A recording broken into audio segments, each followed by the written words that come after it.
BattlefieldDoktor. Hello my friends, it's me again, the BattlefieldDoktor, and I'm welcoming you to Ebersbach. Right now I'm just being behind the cage, because as you can see here are the wild classic cars, and they need to be behind the fence, because otherwise they will hunt you. Yeah, not really.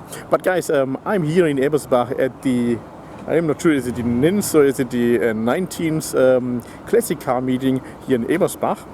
And yeah, so I've got one of the exclusive, very exclusive parking lots here just in the industrial area at the exit, because, well, I'm not even late, but this is really a great classic car meeting with lots of cars, and here also coming some cars that are just only 20 years plus.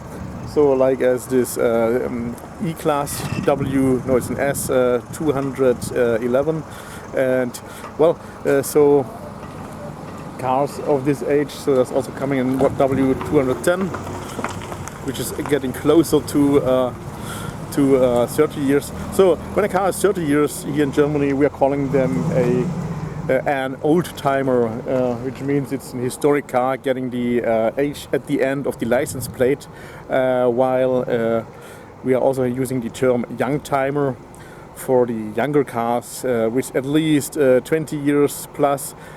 Some people are saying they have to be 25 years plus, but it's depending on who is hosting the classic car meeting. Anyway guys, I don't want to bore you with this information, but just want to tell you, so when I'm on classic car meetings and when you're seeing the term old-timer, it is about cars that are at least 30 years old, and if it's about young timers, then they are at least 20 or 25 years old. But guys, well, let me show you around and showing you some of the cool cars that I'm seeing here. So, beside of this Nissan Patrol GR, you can see this cool thing. This here is, as far as I can remember, the Nissan Terrano. At least we are calling it here like this. Maybe in other parts of the world it's called different. It's also ages ago when I've seen the last one of these. And this one here is actually looking to be in a mint condition. Well, a little bit of bubbles there, but overall not looking too bad. Okay, here's also something broken. Here only stands Nissan Diesel, but as far as I can remember, this was called to be the Terrano, but you will see it in the description or in the chapter. And guys, this here is an Alfa Romeo GTV, and I'm absolutely loving this type of body of the GTV. I'm thinking the red one is also something that's called a GTV, or is it the Giulia Sprint? I'm not 100% certain about that, but you may see it in the description. Well, here stands GT 1300 Junior, so that it's the Giulia Sprint.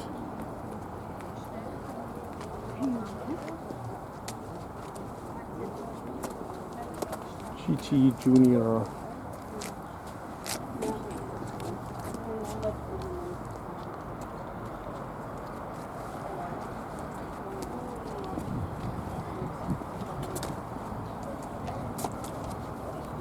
Also really a wonderful Alfa Romeo. And well guys, there's again the, oh, by the way, the red one is an Alfa Romeo GTTA or GTA, I'm not sure. Hard to read that. And here guys, so this is the Alfa Romeo.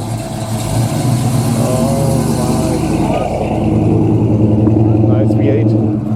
So this here is the GTV, and this of course also a GTV6, so the facelift of this one I will just show you when I'm finished with the next very cool cool Alfa that's just standing beside. But I just had also to take a photo. So the cool thing with my camera here is I can film and take photos at the same time. But I'm only taking photos for private stuff, so I'm sharing these private. Anyway guys, here, this is a wonderful Giulia Super 1.6. There's another car coming. Absolutely wonderful. But well, now let's remember the Alfa Romeo GTV guys. So here we have the splitted tail lights, and there's another detail I want to show you.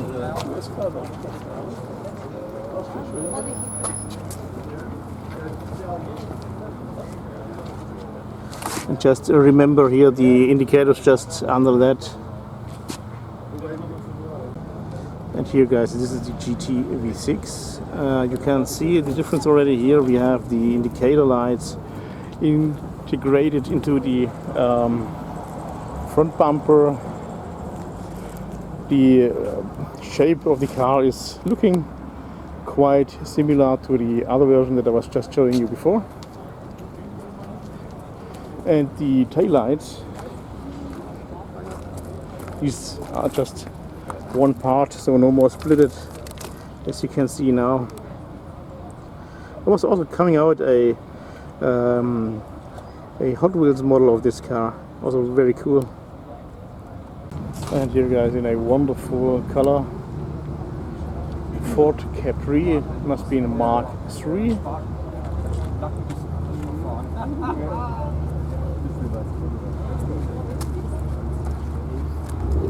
It is a, well, it's called to be the Frog, maybe because of the color.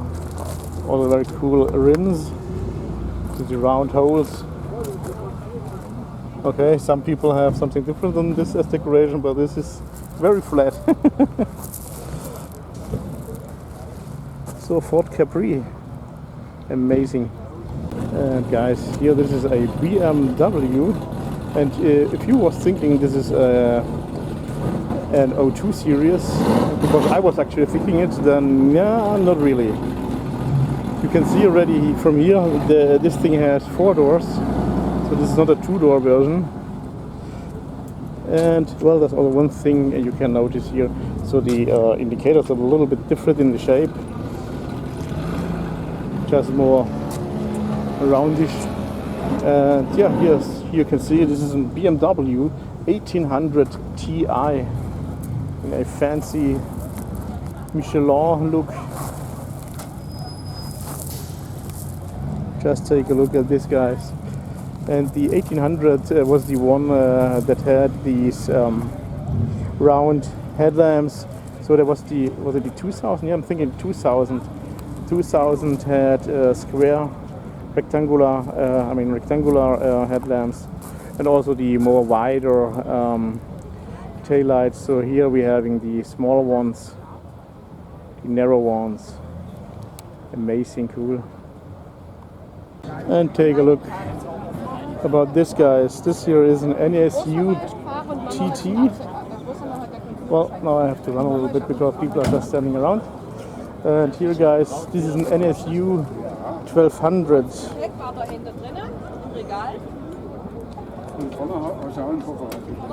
So this was the more luxury version of the TT. I'm thinking.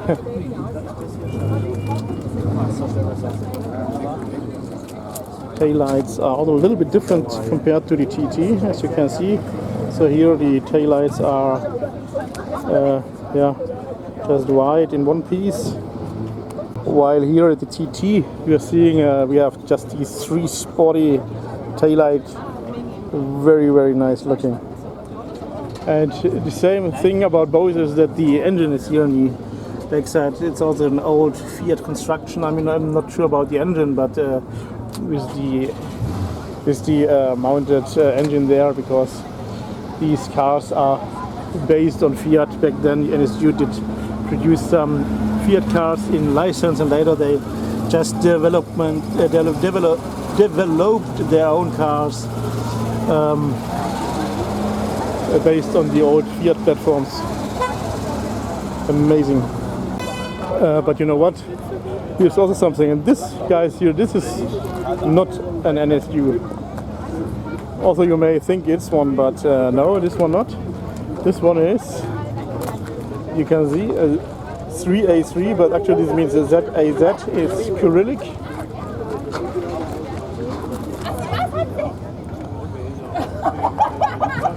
And this guys is the car from the USSR. So this is the Soviet car, the Soviet version. And this one is, as far as I'm remembering, this is not a stroke engine, four-stroke engine. This is a four-stroke engine, but it's the Boxer engine. So something like as you've got in the Volkswagen Beetle. So this is the Zaporoshez ZAZ-968, if I'm not mistaken. So that's the Ukrainian or Soviet version of the NSU Prince or NSU TT. So now it's 968. Just take a look here. Amazing.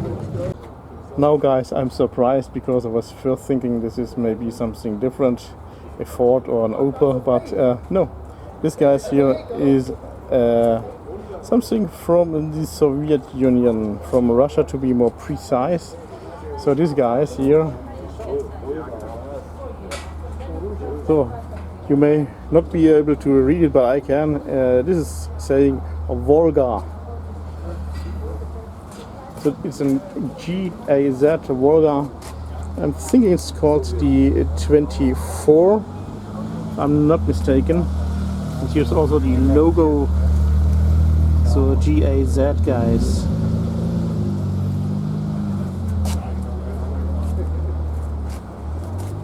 Soviet car. Absolutely loving it. So also big fat greeting to Igor in Donetsk. I'm pretty sure you will also love to see this here. Oh, absolutely wonderful. And the condition of this one is also amazing. So here you can see there's a wonderful GAZ-24 Wolga. Absolutely beautiful. Absolutely beautiful. So is there some information for you? Volga GAZ-24-10 from 1986. I was actually thinking the 2410 was the facelift with the plastic grille.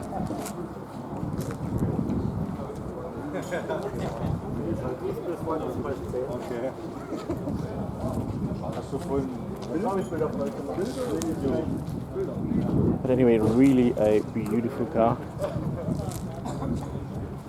Great restored. Also loving these wheel caps, guys. And this thing here, yeah, could be probably a 2410 because it's seeming like there are some parts a little bit newer. But of course, with the chrome grille, it's looking way better. Oh wow! Take a look at this Renault 5 Turbo, I would say, or Turbo 2. Turbo 2. Just take a look here. Amazing. So today I'm really lucky to be here. When the day started, I wasn't so sure because, well, I'm having again some issues with my intestine. And here you guys the front end of the Opel Commodore. Amazing looking car. Commodore. Loving these. So much cool stuff, and I've not been able to film everything, guys. But I've also got some clips from inside of the museum. Here, guys, this is a Buggy. Just curious what kind of Buggy, because there are of course plenty. HSA, whatever. I'm thinking I have to check this. It's an Imp. Never heard about Imp.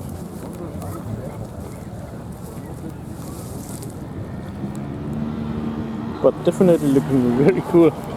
It's really a fun car, I would say.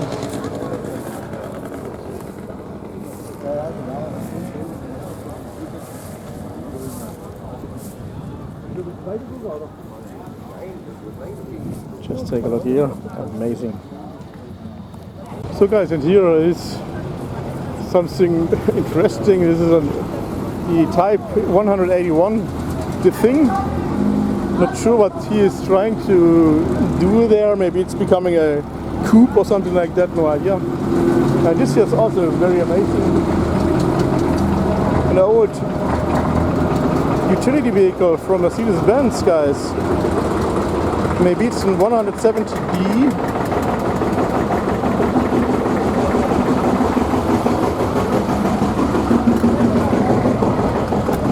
Well, there's the note, the other sheet, but well, of course, not filled out.